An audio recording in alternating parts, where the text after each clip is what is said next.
Price Lord. இன்றைக்கி நான் பேச போகிற டாபிக் என்னென்னா கிதியோனை பற்றி தான் நான் பேச போகிறேன். கிதியோன் வந்து ஒரு விவசாயியாக இருக்கிறார். இவர் வந்து மனாசே கோத்திரத்தை சேர்ந்தவர். இவரோட அப்பா பேர் என்னென்னா ஜோவாஷ். இப்போது நான் இது ஒரு மாடல் வச்சுருக்கேன். இந்த மாடல் வழியாக நான் உங்களுக்கு எக்ஸ்பிளைன் பண்ணுவேன். இஸ்ரேல் ஜனங்கள் கர்த்தருக்கு பிரியமில்லாத காரியங்கள் செய்ததுனால கிட்டத்தட்ட 7 வருடங்கள் வந்து அமலேக்கியர் கையிலையும் மீதியானியர் கையிலையும் ஒப்பு கொடுத்தார். அப்போ என்ன நடக்குதுன்னா, மீதியானியர்கள் வந்து அவங்கக்கிட்ட இருக்கிற அந்த தானியங்கள் அவங்களோட இடத்த அபகரிக்க ஆரம்பிச்சிட்டாங்க. இதில் என்ன நடக்குது அப்படின்னா, ஒரு நாள் வந்து கிதியோன் அவரோட தானியங்கள் எல்லாத்தையும் ஒழிச்சு வைக்கும் போது அந்த இடத்துல தேவதூதன் வந்து அப்பியர் ஆனாங்க.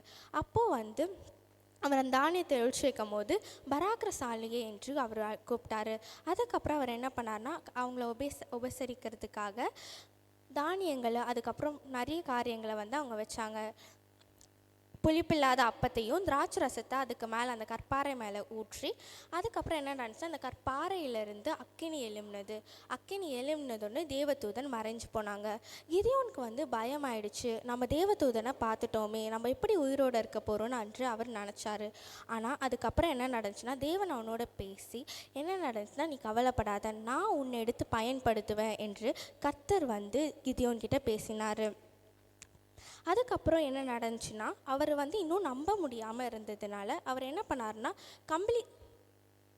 கம்பளி துணியை வந்து அவர் சோதனைக்காக இது பண்ணார். அந்த கம்பளி துணி மட்டும் வந்து என்ன இருக்குன்னா, ஈரமாக இருக்கணும், மற்ற இடம்லாம் காஞ்சி போயிருக்கணுன்றது தான் சோதனை 1.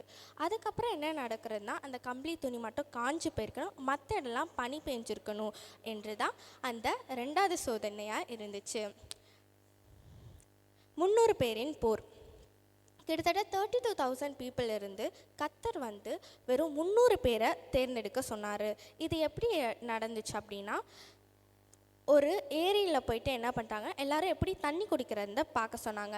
அப்போது சில பேர் வந்து முழங்காலிட்டு அவங்க தண்ணியை குடித்தாங்க, கையில் எடுத்து தண்ணியை குடித்தாங்க. சில பேர் நாயை போல நக்கி வந்து குடித்தார்கள்.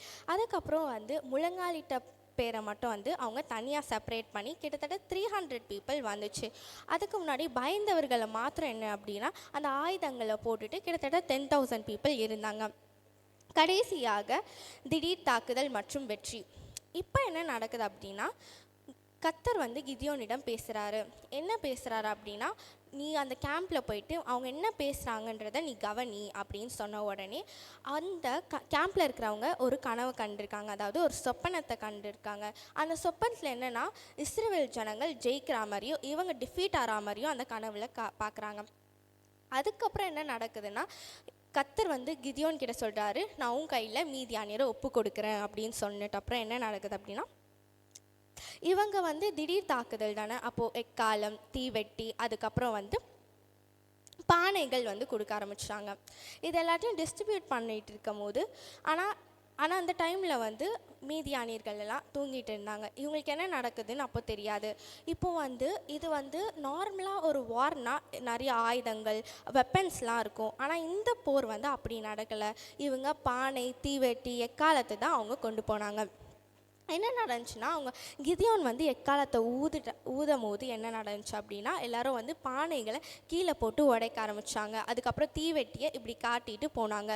அந்த இடத்துக்குள்ளே போனோடனே மீதியானியர்கள் குழப்பமடைந்து இஸ்ரவேல் ஜனங்கள் அதிகமாக இருக்குன்றதை அவங்க நினச்சி அவங்க என்ன நினச்சுன்னா, பயந்து அவங்களுக்குள்ளேயே என்ன பண்ண ஆரம்பிச்சாங்கன்னா, சண்டை போட ஆரம்பிச்சிட்டோன்னே இது பெரிய வெற்றியாக என்ன பண்ணுது அப்படின்னா வேதாகமத்தில் காணப்படுகிறது. இது வந்து நியாயாதிபதிகள் புஸ்தகத்தில் காணப்படுகிறது. ஆயுதங்கள் மாத்திரமல்ல, இது வந்து மனுஷனுடைய பலத்தினால் இந்த வெற்றியை நம்ம வந்து பார்க்கல. இது எல்லாமே கர்த்தருடைய சித்தமாக இருந்தது. இதுதான் கிதியோன். இதுதான் ஒரு ஹெல்ப் ஆஃப் அ மாடல் நான் வந்து பண்ணியிருக்கேன். நன்றி.